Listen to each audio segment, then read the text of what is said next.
내년에 살 노트북 가격이 갑자기 60만 원이나 폭등하는 이유가 저 멀리 텍사스 로켓 발사 때문이라면 믿으시겠습니까? 바쁜 아킴 쏟아지는 정보 속에서 당신이 반드시 알아야 할 핵심만 짚어드립니다. BT의 5분 세상 읽기가 전한 주요 기사들을 모아서요. 그 이면에 숨겨진 진짜 의미를 심층 탐구해보겠습니다. 우주 산업부터 오늘 당신의 점심 메뉴까지 세상 판도가 어떻게 바뀌고 있는지 지금 바로 시작하겠습니다. 네, 우리가 매일 뉴스를 보면서도 사실 놓치기 쉬운 게 바로 사건들 사이의 연결고리거든요. 그렇죠. 겉보기엔 완전 다른 뉴스들 같은데 말이죠. 맞습니다. 오늘 다룰 그 전혀 다른 분야의 뉴스들 밑바닥에는 아주 거대한 하나의 공통된 흐름이 있습니다. 그 한마디로 요약하자면 새로운 패러다임이 요구하는 막대한 청구서, 뭐 이렇게 부를 수 있겠네요. 청구서라 확 와닿는 표현이네요. 그럼 가장 거대한 스케일의 청구서부터 한번 열어보죠. 요즘 기술 시장 보면 약간 새로운 대륙을 발견한 시대 같아요. 네, 그 골드러시였죠, 사실. 맞아요. 막 일론 머스크의 스페이스X가 우주로 가는 인프라를 막 깔고 있고 또 이 지구 위에서는 AI라는 거대한 뇌를 굴리려고 인프라가 미친 듯이 깔리고 있잖아요. 근데 특히 스페이스X 상장이 임박했다는 소식에 국내 자산운용사들이 엄청 바쁘다면서요? 네네. 지금 여의도 자산운용사들의 가장 큰 미션이 바로 그 스페이스X를 담을 그릇을 만드는 겁니다. 미래에셋이나 한국투자신탁운용 같은 대형사들이 지금 우주테크 관련 ETF 상품을 앞다투어 세팅하고 있거든요. 오, 그냥 뭐 유망하니까 투자한다 이런 수준이 아닌가 봐요? 네, 훨씬 공격적입니다. 이 펀드들 구조를 좀 뜯어보면요. 그 핵심 기업 편입 비중을 법적 최대치인 25%까지 꽉 채우도록 아예 설계를 하고 있어요. 잠깐만요. 펀드 하나에서 특정 종목을 25%나 담는다고요? 네, 엄청난 비중이죠. 이거 약간 거의 멱살 잡고 끌어올리겠다는 수준의 베팅 아닙니까? 이게 구체적으로 시장에 어떤 나비 효과를 가져오게 되는 거죠? 그 ETF라는 상품의 기계적인 특성을 좀 보셔야 하는데요. 25% 비중을 채운 ETF에 만약 1,000억 원의 투자금이 들어온다. 그러면 펀드 매니저 의지랑 상관없이 무조건 250억 원어치 스페이스X 주식을 시장에서 사들여야 합니다. 아, 기계적으로 무조건 매수가 들어가는 거군요. 그렇죠. 근데 이런 상품들이 글로벌하게 수백, 수천 개가 막 쏟아진다고 생각해 보세요. 어마어마한 인위적 매수세가 발생하게 되는 거거든요. 와, 엄청나겠네요. 네. 그래서 증권가에서는 상장 직후에 스페이스X가 단숨에 글로벌 시가총액 6위권에 안착할 거다 이렇게 보고 있습니다. 이게 의미하는 바가 큰 게 우주산업이라는 섹터가 이제 실험실을 벗어나서 진짜 돈을 벌어들이는 수익 구간에 진입했다는 걸 글로벌 자본이 공식적으로 선언하는 셈입니다. 아, 우주라는 공간이 드디어 진짜 비즈니스 무대가 된 거네요. 근데 그 우주로 쏘아 올리는 로켓만큼이나 지금 우리 발밑에 데이터 센터들에서도 어마어마한 하드웨어 지각 변동이 일어나고 있잖아요. 네네. 그 AI 반도체 세대 교체 말씀하시는 거죠? 네, 그 MPU의 부상이요. 이게 정확히 어떤 상황인 겁니까? 그 우주 개척이랑 AI 산업이 결국 비슷한 물리적 한계에 부딪혀 있거든요. 이 엄청난 연산이랑 데이터를 감당할 전력, 에너지를 어떻게 마련할 것인가 하는 문제죠. 지금까지 AI 시장 독점한 건 엔비디아의 GPU였잖아요. 그렇죠. 거의 천하통일 수준이었죠. 이제는 일반 사용자들이 스마트폰이나 서비스에서 실시간으로 대답을 얻어내는 추론 단계로 넘어가고 있거든요. 아, 학습에서 추론으로 넘어갔다. 맞습니다. 이 국면 전환이 하드웨어 판도를 완전히 뒤집고 있는 거예요. 그 부분이 전 항상 약간 헷갈렸거든요. 제가 조금 직관적으로 비유를 해보자면 기존의 GPU가 막 크고 무겁지만 뭐든지 다 할 수 있는 그 맥가이버 칼 같은 거라면 지금 뜨는 MPU는 오직 딱 정해진 연산 수술만 기가 막히게 해내는 뭐랄까 수술용 메스 같은 느낌일까요? 아, 완벽한 비유입니다. 진짜 딱 그거예요. 학습을 할 때는 세상 모든 데이터를 다 때려 넣어야 하니까 맥가이버 칼처럼 범용성 뛰어나고 무식할 정도로 파워가 센 GPU가 필수적입니다. 대신 전기를 어마어마하게 먹겠죠? 그렇죠. 전력 소모가 엄청나죠. 근데 이미 다 배운 똑똑한 AI를 우리 일상에서 가볍게 질문하고 답변받는 데 쓸 때는 굳이 그 무거운 맥가이버 칼 꺼낼 필요가 없거든요. 아하, 그냥 가벼운 메스만 있으면 되는 거군요. 맞아요. 전력 소모는 최소화하면서 목적에 딱 맞게 작동하는 가볍고 날카로운 메스, 즉 MPU가 훨씬 효율적인 거죠. 그래서 이제는 절대적 성능보다 전력 대비 성능, 그러니까 전성비가 기업들 생존의 핵심이 되었습니다. 그렇다면 전기를 덜 먹는 이 날카로운 메스를 누가 먼저 잘 깎아내느냐가 관건이겠네요.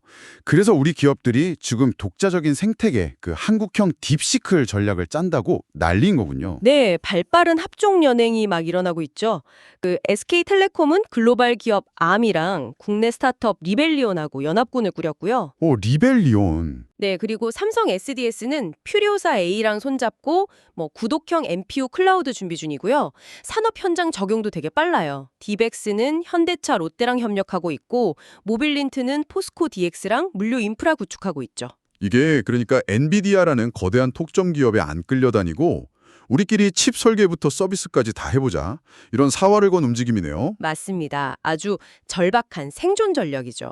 우주 산업도 수익화 들어가고 AI 하드웨어도 우리가 주도권 잡으려 하고 여기까지 들으면 참 가슴 뛰는 혁신인데 문제는 아까 오프닝에서 저희가 얘기했던 그 청구서 말입니다. 아, 네. 비용 문제죠. 네, 이 혁신의 비용이 결국 우리 소비자들, 당신의 지갑으로 고스란히 날아오고 있잖아요. 저 당장 이번에 노트북 가격표 보고 진짜 깜짝 놀랐거든요. 그게 바로 전 세계를 강타하고 있는 칩플레이션, 그러니까 반도체발 물가 상승의 민낯입니다. 그 데이터 센터 짓고 인프라 까는데 천문학적인 비용이 들어가니까 부품 제조사들이 그 비용을 회수하려고 반도체 달가를 올리고 있는 거예요. 아, 그래서 부품값이 얼마나 오른 건가요? 당장 이번 2분기에 디램 가격이 최대 50%까지 뛸 거란 전망이 우세합니다. 50%요? 와, 그게 최종 기기 가격에 바로 반영이 되나요? 고스란히 전가되죠. LG그램 신형 출고가가 단 며칠 만에 60만 원이 올라서 350만 원 돌파했고요. 350만 원이요? 노트북 하나가. 네, 삼성 갤럭시 북6도 최대 88만 원이나 뛰었어요.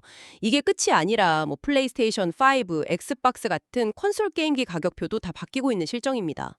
와, 옛날엔 전자기기 시간 지나면 똥값 된다고 했는데 이제는 오늘 사는 게 제일 싸다는 말이 뼈저리게 와닿네요.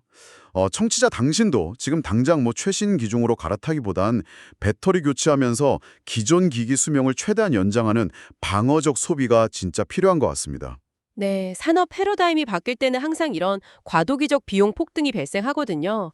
공급망 재편 끝날 때까지는 이 극심한 변동성이 우리 일상을 계속 괴롭힐 겁니다. 자, 근데 이렇게 반도체 가격 폭등해서 우리는 노트북 사기도 힘든데 반대로 그 반도체 만드는 기업 직원들한테는 막 역사적인 부가 쏟아지고 있잖아요. 네, 엄청난 성과급 논의가 있죠?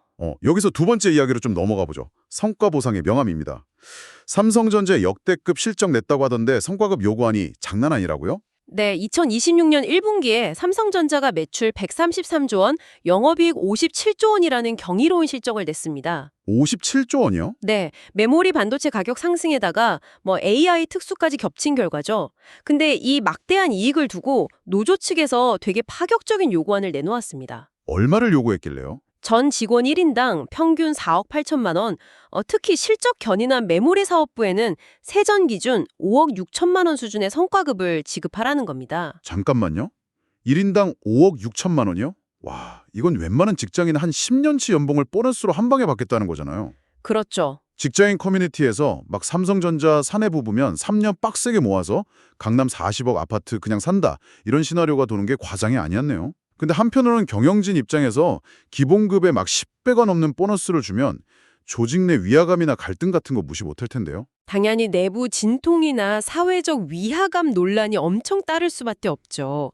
근데 이 현상을 그 국가 인재풀의 이동이라는 좀 거시적인 관점에서 볼 필요도 있습니다. 아, 인재 유치 측면이요? 네. 한국 사회 가장 심각한 병폐가 이공계 기피 현상이랑 의대 쏠림 현상이잖아요.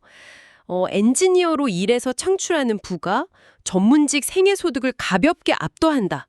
이걸 눈으로 확인시켜 줄 때 비로소 그 우수 인재들이 다시 공학계로 돌아올 유인이 생기는 거거든요. 아하, 의대 갈 천재들이 공대로 오게 만든다. 네, 그런 면에서 삼성이 촉발한 이 파격적인 보상은 장기적으로 국가산업 경쟁력 체질을 바꾸는 되게 강력한 긍정적 시그널일 수도 있습니다. 확실한 보상이 최고의 인재를 끌어당기는 중력이라는 거군요. 근데 삼성은 실적과 보상이 투명하게 연결된 편인데 완전히 반대 상황에서 정보가 가려져서 투자자들이 피눈물 흘리는 곳도 있잖아요. 네, 제약 바이오업계 말씀이시군요. 네, 금융감독원이 이 깜깜이 공시관행에 드디어 칼을 뺐다면서요. 사실 제약 바이오 투자의 본질이 정보 비대칭성과의 싸움이거든요. 최근에 논란된 삼천당 제약 사태가 아주 대표적이죠. 아, 그 보도자료랑 공시 달랐던 사건이요? 맞아요. 일부 기업들이 언론 보도자료로는 막 수조 원대 기술 수출 맺었다고 화려하게 포장해서 주가 띄우거든요. 근데 정작 금감원에 내는 정식 공시 서류에는 경영상 비밀이라는 방패 뒤에 숨어서 뭐 계약 취소 조건이나 마일스톤 같은 핵심 정보를 쏙 빼버립니다. 그 마일스톤이라는 게 신약 임상 성공할 때마다 단계별로 쪼개서 받는 돈이잖아요. 실패하면 한 푼도 못 받는 건데 그걸 마치 오늘 다 받은 수조 원 잭팟인 것처럼 포장했다는 거네요. 바로 그겁니다. 그래서 금감원이 낱낱이 공개하라고 바꾼 건가요? 네, 금감원 개편안은 단순해요. 그 보도자료로 떠든 장밋빛 미래랑 실제 공시정보의 간극을 없애라. 미래 매출 추정치, 임상 진행 상황, 리스크까지 개인 투자자가 이해할 수 있게 상세히 공개하라는 강력한 지침입니다. 투자자 보호 측면에선 100번 환영할 일인데 여기서 약간 삐딱한 의문이 하나 드는 게요. 제약사 입장에서 신약 임상 데이터나 파이프라인은 그 회사 명운이 걸린 1급 비밀이잖아요. 그렇죠. 핵심 자산이죠. 근데 당국이 투자자 보호 명목으로 공시를 통해 이걸 만천하에 까발리라고 압박하면 글로벌 빅파마나 경쟁사한테 우리 기술이랑 전력을 합법적으로 다 넘겨주는 꼴 아닙니까? 치명적인 부작용 같은데요. 바로 그 지점이 규제 당국이 마주한 가장 날카로운 딜레마입니다. 투명성은 확보해야 하는데 자국 기업 협상력까지 무장해제시킬 수는 없으니까요. 아, 진짜 어려운 문제네요. 네, 투자자에게 필요한 리스크 정보랑 기업이 지켜야 할 영업 기밀 사이에서 아주 아슬아슬한 줄타기를 하는 거죠. 앞으로 현장에 적용되면서 기업이랑 당국 간에 엄청난 줄다리기가 예상됩니다. 이렇게 국내 기업들 규제하는 것조차 복잡한데 우리가 통대할 수 없는 세상 밖의 거대한 위기 앞에서는 진짜 무력감마저 들더라고요. 세 번째 이야기로 넘어가 보겠습니다. 네, 글로벌 지정학적 위기죠. 네, 지금까지는 우리가 통제 가능한 리스크를 논했다면 지구 반대편엔 벼랑 끝의 위기가 입을 벌리고 있습니다. 트럼프 전 대통령이랑 중동 상황 아주 급박하게 돌아가고 있다고요. 현재 국제사회 짓누르님 가장 무거운 그림자가 바로 이 중동 화약건데요. 우선 미국이랑 이란의 추종전 협상이 아무 소득 없이 결렬됐습니다. 협상이 깨졌군요. 네, 근데 그 직후에 트럼프 대통령이 자기 소셜미디어에 아무 코멘트 없이 기사 링크 하나를 툭 던졌어요. 그 제목이 이란 해상봉쇄였습니다. 아, 기사 하나 공유했는데 전 세계가 발칵 뒤집힌 거잖아요. 이 해상봉쇄가 왜 그렇게 무시무시한 시그널인 거죠? 그게 트럼프 특유의 벼랑 끝 전술이 가동된 거거든요. 이란 경제의 생명줄이 원유 수출인데 이걸 미 해군 동원해서 호르무즈 해협 등에서 원천 차단하겠다는 무언의 협박입니다. 와, 완전 숨통을 던겠다는 건데 그게 그냥 단순한 엄포가 아니라는 거네요. 네, 선례가 있어서 그래요. 과거 베네수엘라 마두로 대통령 체포 직전에도 딱 이런 방식의 기사 공유가 있었고 실제 작전으로 이어졌거든요. 만약 이란 원유 수출이 진짜 막히면 글로벌 공급망은 초토화되고 유가는 미친 듯이 치솟을 겁니다. 진짜 상상만 해도 끔찍하네요. 근데 상황을 더 꼬이게 만드는 게 이스라엘입니다. 미국이 이란이랑 협상 시도할 때 이스라엘은 보란듯이 레바논 공습을 강행했잖아요. 네, 강행했죠. 총 사상자 9,000명, 사망자만 2,000명 넘었다는데 이스라엘은 도대체 왜 국제사회 비난을 감수하면서까지 폭주하는 겁니까? 이 비극을 이해하려면 이스라엘 내부 정치, 특히 네타냐후 총리 개인의 처지를 좀 봐야 합니다. 아, 총리 개인요? 네, 지금 네타냐후 총리가 심각한 부패 혐의로 기소돼서 재판을 앞두고 있거든요. 근데 국가가 전시 비상사태면 이 사법 절차를 무기한 지연시킬 명분이 생깁니다. 게다가 국내 여론 과반이 어설픈 휴전을 반대하고 강경 대응을 지지하고 있고요. 아니 잠깐만요. 그러니까 수천 명 민간인이 죽는 이 거대한 전쟁 이면에 네? 한 국가 지도자가 자기 감옥행 피하고 권력 연장하려는 지극히 개인적인 계산이 깔려 있다는 건가요? 겉으로는 국가 안보다는 대의를 내세우지만 의사결정 이면에는 최고 권력자의 정치적 생존 본능이 강력하게 작용하고 있다는 게 전문가들 분석입니다. 와, 이거 진짜 무서운 통찰이네요. 근데 이런 비정한 현실 속에서 한국의 이재명 대통령이 되게 수위 높은 발언을 했잖아요. 네, 엄청난 파장이 일었죠. 이스라엘의 민간인, 특히 아동 학살을 그 홀로코스트나 위안부 같은 반인륜 범죄의 정면으로 비유하며 비판했어요. 외교적 마찰이 상당할 텐데요. 정말 파격적인 행보죠. 일국의 국가 원수가 다른 나라의 아픈 역사적 트라우마인 홀로코스트를 직접 거론하는 건 막대한 외교적 마찰을 각오해야 하는 일입니다. 국내외 반응을 완전 극과 극이었죠. 네, 국내 인권단체들은 보편적 인권의 목소리를 냈다며 환영했지만 이스라엘 정부는 자국 생존 투쟁을 홀로코스트에 비유한 건 역사적 모독이라며 강력하게 반발했습니다. 트럼프 해상봉쇄 엄포, 네타냐후의 재판 지연 의혹, 그리고 이재명 대통령의 외교 마찰 감수한 인권 발언까지. 이 퍼즐들을 맞춰보면 참 씁쓸합니다. 우리가 뉴스에서 보는 거대한 외교나 전쟁이 사실 각국 지도자들이 지지율 얻고 정치적 위기 탈출하려고 벌이는 국내 정치용 쇼가 아닐까 싶거든요. 네, 외교 정책은 국내 정치의 연장선이란 말이 딱 맞죠. 이 전 세계적 불안정성이 결국 리더들의 정치적 생존 본능이 극단적으로 투사된 결과물인 겁니다. 기업 정보는 금감원이 강제로 까발릴 수라도 있지. 세계 지도자들의 저 깊은 속내는 진짜 아무도 통제 못한다는 게 너무 공포스럽네요. 자, 이렇게 우주산업부터 지정학적 위기까지 숨가쁘게 달려왔습니다. 이제 시선을 확 좁혀서 당신의 일상, 당신이 매일 걷는 동네 길거리로 가보겠습니다. 네, 골목상권 얘기네요. 바깥 세상에 거대한 파도가 칠 때 우리 점심 메뉴는 어떻게 바뀌었을까요? 마지막 이야기, 대한민국 프랜차이즈 지형도입니다.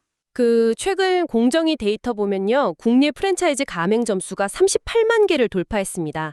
고물가 속에서도 가맹점 평균 매출이 6% 오르면서 꽤 선방을 했거든요. 오, 다행이네요. 근데 그 안을 들여다보면 지각 변동이 있다면서요? 네, 업종별 명암이 극명합니다. 수십 년간 국민 간식이자 창업 1순위였던 치킨이랑 피자 가맹 점수가 꺾이면서 눈에 띄게 감소하고 있어요. 치킨 피자가 꺾였다고요? 그럼 뭐가 뜨고 있습니까? 그 빈자리를 치고 올라온 게 한식이랑 커피입니다. 한식 프랜차이즈는 무려 6% 이상 껑충 뛰면서 업계 성장 멱살을 잡고 끌어올렸고요. 와, 한식과 커피. 네, 편의점이랑 교육 서비스도 약진했는데 반면에 화장품이나 농수산물 도소매는 두 자릿수로 곤두박질 쳤습니다. 치킨이 지고 한식이 뜬다. 생각해보면 되게 당연한 것 같아요. 그 글로벌 위기 때문에 식용유 밀가루 폭등하면서 치킨 피자가 이제 3만 원 우습잖아요. 맞아요, 엄청 비싸졌죠. 그러니까 가족 모여서 먹는 약간 이벤트성 외식이 되어버린 거죠. 그럴 바엔 차라리 10,000원짜리 든든한 한식찌개나 국밥으로 포만감 얻고 싼 저가 커피 한 잔으로 위안 삼는 거 아닐까요? 아, 당신의 소비 심리를 아주 정확하게 짚으셨네요. 지갑 얇아질수록 소비자는 화려한 모험을 피하거든요. 실패 없는 실용적인 소비로 터는 겁니다. 창업하는 자영업자들도 마찬가지겠네요. 당연하죠. 트렌드 민감한 아이템보다는 한식이나 편의점처럼 매일 발생하는 필수 수요에 기대서 어떻게든 생존 안정성을 확보하려는 절박함이 데이터에 고스란히 담긴 겁니다. 글로벌 경제 변동성이 우리 동네 간판을 실시간으로 갈아치우고 있는 거죠. 자, 오늘 BT의 5분 세상 일기가 전한 기사들로 세상 이면을 탐구해봤습니다. 우주를 새 돈밭으로 만든 ETF 자본, 무거운 칼 대신 날카로운 메스 주려는 AI 하드웨어 생존 경쟁, 그리고 그 비용 떠안아서 60만 원 비싸진 노트북. 게다가 정치 생명 연장하려고 안보카드 흔드는 리더들의 벼랑 끝 전술과 화려한 치킨 대신 국밥에서 위안 찾는 우리 동네 골목까지, 가장 높은 우주부터 가장 낮은 골목길까지 생존을 위한 패러다임 전환이 격렬하게 진행 중입니다. 세상의 룰이 무서운 속도로 다시 쓰이고 있습니다. 이쯤에서 청취자 당신에게 꼭 묻고 싶습니다. 당신이 투자나 커리어에서 지금까지 아주 당연한 정답이라고 믿어왔던 공식 하나쯤 있으실 겁니다. 그렇다면 오늘 우리가 본 이 무자비한 변화 속에서 당장 오늘부터 과감하게 쓰레기통에 버려야 할 당신의 가장 오래된 생각은 무엇입니까? 그 위기의 순간에 과거의 낡은 지도만 보면 길을 잃습니다. 세상 변했다는 걸 빨리 인정하고 스스로에게 어떤 새로운 질문을 던지냐, 거기에 생존이 달려있죠. 진짜 뼈 때리는 통찰이네요. 흑백이 분명했던 세상은 이미 복잡한 회색빛으로 변했습니다. 이 탁한 물살 속에서 오늘 저희 이야기가 당신만의 나침반을 만드는 데 힌트가 되길 바랍니다. 오늘의 집중 탐구는 여기까지입니다. 당신의 내일을 위한 통찰이 되었기를 바랍니다.